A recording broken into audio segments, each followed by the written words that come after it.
On today's Locked On Bama, we're going to welcome in John Garcia, who is a staple of this program and all Locked On podcasts. He does an amazing job with SI.com. He is the source for recruiting, and we're going to talk to him about Alabama football recruiting right now here on Locked On Bama. Locked On Bama, your daily podcast on the Alabama Crimson Tide. Part of the Locked On Podcast Network, your team every day.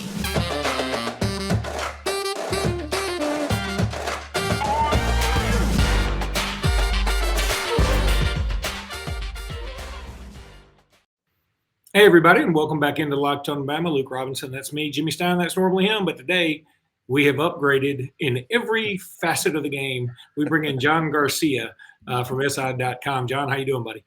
I'm doing well, Luke. Appreciate the kind words, as always. Let's just jump right into it. Alabama had a big weekend this past weekend. We'll talk about the big weekend upcoming in another segment.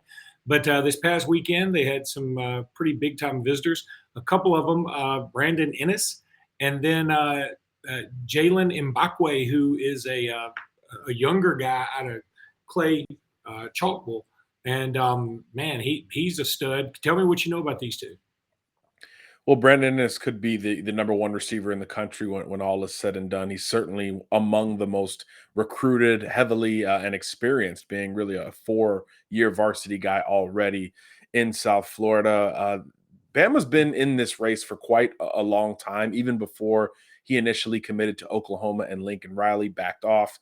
Of course, USC is still in there, but even after that point, Alabama, Ohio State, they've kind of been the schools that have long been linked to Ennis. But the difference between USC, Ohio State, and Alabama was that he hadn't been to Tuscaloosa. So that was a major box that Nick Saban and company needed to check off with Brandon Ennis, and they did it with an official visit. It was a smaller weekend, so in terms of the class of 2023, just a few big-time prospects taking official visits, so that way most of the staff could spend plenty of time with Ennis, who's already, again, very high on the program. He's high on Saban, he's high on Wiggins, he's high on the offensive scheme, and certainly the production that has gone down at that wide receiver position. So it was good to get that first trip. You certainly want to bring another one for Ennis down the line if possible. Maybe he comes back for a game, something like that, because it does seem like he's taking his time with the recruiting process, having already made that first verbal commitment. I think he's a little bit slower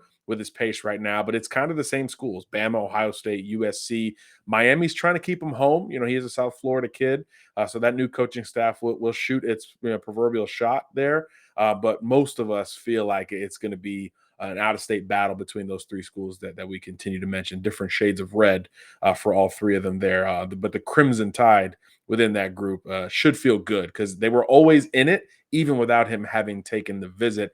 So now you enhance his standing with Alabama, having hosted him for 48 hours. So you got to feel good if you're a Crimson Tide fan with Brandon Ennis relative to his timeline. And then, like you mentioned, Jalen Mbakwe is a phenomenal class of 2024 recruit, in-stater from Clay Chalkville, two-way guy who helped them to a state championship last fall. I was at that state title game, and you just see the speed oozing off of this kid, whether he's on special teams, offense, or defense. Probably projects a little bit closer to a secondary prospect to me at the next level, but you can absolutely throw him at wide receiver. If you're looking for a player comparison, I think Kool-Aid McKinstry would make a lot of sense here. Just an athlete who does everything at a very high level with natural twitch and athleticism. So any visit you get from him is a big deal. He's going to be arguably the premier 2024 guy in the state of Alabama. So obviously never too early to get involved with those guys. Good stuff there, John. And we're going to talk about a couple of guys in the state that took a visit to Florida recently, and maybe they're leaning that way. But first, I want to talk about BetOnline. Look, this is where you want to go whenever you want to get that bet in. It's your number one source for all your betting stats and sports info. Find all the latest sports developments, news, odds, and everything else you need, including the NBA basketball championship matchup, NHL Hockey Conference Finals, Major League Baseball, college baseball, college football futures, and NFL futures, MMA, UFC, whatever you need. BetOnline's got it. BetOnline is your continued source for all your sports wagering information, including live betting, eSports, and more. Head to the website today or use your mobile device, the little thing you keep in your pocket, to learn more about the trends and actions. BetOnline is where the game starts. Also want to tell everybody about our listener survey. We have an important favor to ask of you. We put together a survey so we can learn more about our listeners like you and make your favorite Locked On podcast even better. This is your opportunity to tell us what you like and what you don't like about Locked On Podcast. Go to lockedonpodcast.com/survey right now to get started. It won't take very long, and everyone that completes the survey can qualify for a chance to win one of 10 $100 Ticketmaster gift cards. To take our audience survey, go to lockedonpodcast.com/survey. Thanks for your help. All right, buddy. Couple of guys visited Florida recently from the state of Alabama, Kelby Collins and Tamarian Parker. Florida already has the crystal ball lead, I believe, for A.J. Harris, the defensive back out of Central Phoenix City.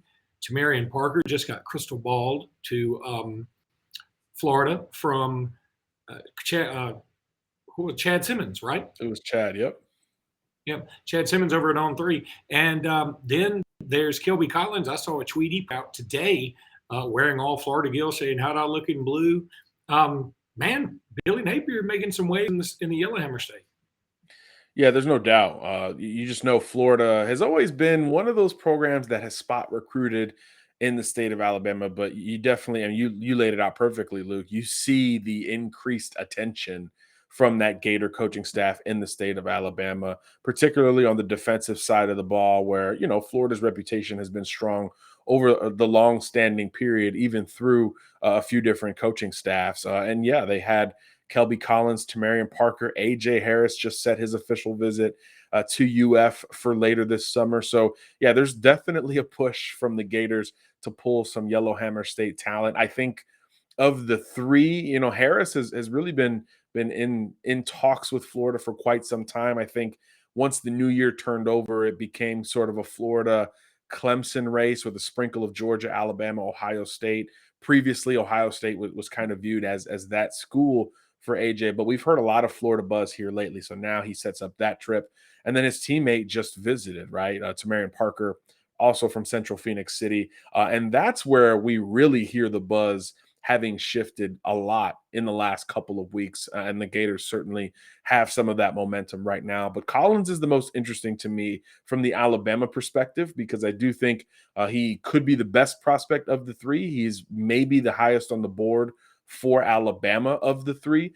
So momentum there is one where you really get your eyebrows, you know, perked up a little bit if you're an Alabama fan, because he's a Gardendale kid, relatively local to Tuscaloosa, and he's just a big interior prospect. Those are the guys that Alabama's been able to land year in, year out, especially within state lines. So you almost expect him to end up there should Alabama push for his verbal commitment. But I got a text in the middle of the week before Collins even made the visit saying, hey, Florida is really going all in on the Yellowhammer State, and particularly Kelby Collins, but that's obviously rubbed off on some of these other Alabamians that have visited Gainesville. So obviously going to be interesting to follow. We've talked about how loaded this class of 2023 is in state, particularly on defense.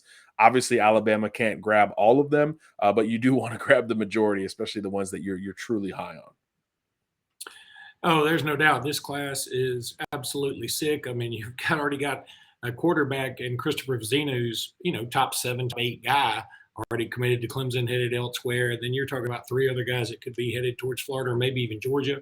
There's another guy that's not particularly linked to Alabama, but I find it interesting that he's not linked to Alabama because I like him a lot. That's Jeremiah Cobb out of the Montgomery area, and good player. And it looked like for all the world he was going to get to Auburn, but this last visit to Clemson this past weekend may have put them over the top, right? Yeah, and Cobb has had Auburn for a while. Some of the other schools on his list for quite some time. Florida's involved there too, by the way. But when we spoke earlier this spring, he was like, "Man, I need Clemson." You know, he was gunning for that Clemson offer. He finally got it, I believe, in late April, and immediately set up this official visit that he took this past weekend. And basically, every top Clemson target was on campus over the weekend, including Christopher Vizina, as you mentioned, who's long been committed to the Tigers. He's recruiting his tail off for Dabo Swinney and company. And yeah, so you could see why Cobb was gunning for this Clemson offer. That's really the one that he thought could offset some of the more regional and or SEC offers on his list. And yeah, it looks like it's a Tigers versus Tigers battle there. One of those if you look across the state, at Auburn, it's one of those must-win recruitments if you're Brian Harsin and company, because Cobb can absolutely go over, I think, 2,300 yards last year. He'll be just as good this year for Montgomery Catholic, which should be loaded on both sides of the ball once again. So yeah, that's a big one for Clemson, Clemson, Auburn, and Florida in their own right. But right now, I'd peg it as a ACC Tigers versus SEC Tigers kind of deal. All right, John, I want to tell everybody about Built Bar. These Built Bars are absolutely awesome. You can see one right here. These are the puffs. They're fantastic, covered in chocolate, but they've also got this new one called Caramel Brownie. They're covered in 100% real chocolate. They're so good. 17-gram protein, only 4 grams of sugar. That's unbelievable. These Built Bars are absolutely delicious. They're good for you. It's great. Appetite suppressant, really. But, I mean, it's, a lot of times you think that and you're like, you're eating something that's doesn't taste that good. This tastes awesome, and you're happy. You're suppressing that appetite with something that tastes this good. Go to Built.com, use promo code LOCK15 for 15% off that order. Built.com, promo code LOCK15 for 15% off that order at Built.com. I also want to tell you about the NBA show that we have here, Locked On NBA Big Board. Everybody out there now, in terms of around the South, they seem to have a guy that's in the NBA draft, or at least the talk of it. Alabama's got J.D. Davison. You can go to Locked On NBA Big Board. Their podcast and their hosts give you all the in-depth look at the biggest prospects, the latest player rankings, and, of course, the big boards. Follow it, Locked On NBA Big Board, every day and on the Audacity app, YouTube, or wherever you get your podcast. That's Locked On NBA Big Board. All right, let's talk about this weekend coming up for Alabama. First of all, Arch Manning will be coming in, which is interesting because Alabama already has a commitment from Eli Holstein. Although, there is part of me. I don't mean to go all dumb and dumber here, Lloyd Christmas, when I say, so you're telling me there's a chance that Arch Manning could still commit to Alabama even with Eli Holstein. A couple of ways this could go. If Arch Manning did really want to come to Alabama, let's say he comes in, Alabama, just wows him, and he's like, I want to come here. Well, a couple of things could happen, I assume. They could both sign with Alabama, which is not unheard of. I think they were at Vince Sutton and Jeff Dunn way back in the 80s. That's probably earlier than you can remember. But, Alabama has signed stud quarterbacks in the same class before. Or maybe something like Eli Holstein says, okay, I'll decommit. He's decommitted before. And I'm not saying I prefer one to the other. I love them both. I think they're both fantastic. I'm totally satisfied with having Eli Holstein as the commitment. But I know Arch Manning is the 5-star of all 5-stars. He is the story in this recruiting class. Do you think there's any opportunity that maybe he could commit to Alabama eventually? I do. I don't think a kid like Arch Manning is going to take a visit to a place he knows 1,000%. Hey, I'm not going here, especially an official visit. Now, an unofficial, maybe earlier in his career or in his high school career, fine. Maybe, hey, I just want to check this out, get some initial footing here. But he's got plenty of footing at Alabama. He's visited 3 times dating back to last fall. This will be a 4th trip for an official. And when you take the official after so many unofficials, Luke, it's about going in depth. It's about really digging into that angle. We heard all the buzz coming out of Georgia this past weekend with Arch having been on campus. It was about the depth that Kirby and Todd Monken were able to take him in terms of the scheme, the real X's and O's, getting on the whiteboard, drawing up plays, going old school Gruden's QB camp style with these quarterbacks. That's what it's about. Arch knows Athens. He knows Tuscaloosa. He knows Oxford. He knows all these college towns very well, but I don't think you're taking an official visit this late in the process because we think he could be getting close to third base, rounding maybe towards coming home for a verbal commitment. You don't take a trip like this if it doesn't mean something. Now, is Alabama the most likely destination as we currently sit? Do they have the most buzz? Probably not, and definitely not relative to Georgia and Texas, especially coming off that Georgia official. But he's still scheduled to take this trip to Tuscaloosa. And again, we've talked about this. Arch Manning ain't worried about nobody else on the commitment list. Now, it could be different going in the other direction, but I don't think Arch is worried about that. So it is still a very big deal that he's on campus. And like you said, Luke, this is a school that has been able to do this. I think a couple of years ago, Talia Tagovailoa and Paul Tyson were in the same class. And then, of course, in 2017, you signed Tua Tagovailoa and Mac Jones in the same class. So Bama's done this twice in the last 6 years or 6 cycles or so. So they are one of the few programs that have shown success with that route, for different quarterbacks. So I do think it could be about as ridiculous a haul as we've ever seen if they do sign these two Louisiana quarterbacks, by the way. I'm not sure it's going to happen, but certainly, again, if it is going to happen anywhere and anybody could manage it, it's probably Nick Saban in Alabama. One final question, John.